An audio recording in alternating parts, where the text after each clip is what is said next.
बिना बुलाए जाते हैं, पहली बात तो अनइनवाइटेड जाते हैं। जब शपथ थी तब बुलाया नहीं गया उनको, फिर भी गए।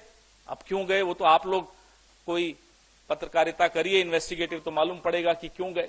लेकिन वहां जाकर मंच पर साथ में खड़े होकर ट्रंप साहब कहते हैं हम रेसिप्रोकल टैरिफ लगाएंगे।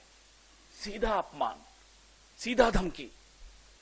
ये खिसियाते हुए मुस्कुरा रहे हैं। या तो समझ में नहीं आया क्या बोले, हमें नहीं मालूम क्यों खिसिया रहे थे, क्यों मुस्कुरा रहे थे। मुस्कुराने लायक तो कोई बात ही नहीं थी। रेसिप्रोकल टैरिफ, ये देखिए मोदी साहब घूम रहे हैं विदेशों में। ये किसके पैसे से स्टेट डिपार्टमेंट में गए थे? ये अमेरिका ने पैसा दिया था। क्या ये एजेंट हैं? क्या ये उस वक्त से ट्रेनिंग लेने गए थे कि कैसे मनमोहन सिंह जी की सरकार को अस्थिर करना है, कांग्रेस की सरकार को अस्थिर करना है? ये आपको सामने फोटोएं दिख रही हैं, देखिए लगातार। ये नौजवान है मोदी जी, देखिए, तब 50 इंच थे, अब 56 इंच हो गए, देखिए। तो हम बार बार इनसे पूछना चाहते हैं कि आप ट्रंप साहब की धमकी सुनकर आ गए। उन्होंने कहा कि हम ब्रिक्स खत्म कर देंगे, मुस्कुरा रहे हैं साहब।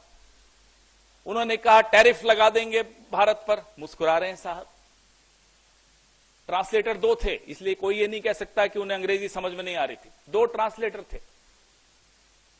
मुस्कुराइए मत, वो भी मुस्कुरा रहे थे, आप भी मुस्कुरा रहे हैं। जिन F-35 विमानों को खुद वहां के अदानी, अमेरिका के अदानी एलॉन मस्क बोल चुके हैं कि यह कबाड़ है, वही F-35 भारत पर थोपे जा रहे हैं और साहब मुस्कुरा रहे हैं। यह हुआ अमेरिका में, और हमें आकर कहते हैं कि हम यूएसएड से पैसा लेके इन्हें अस्थिर करते हैं।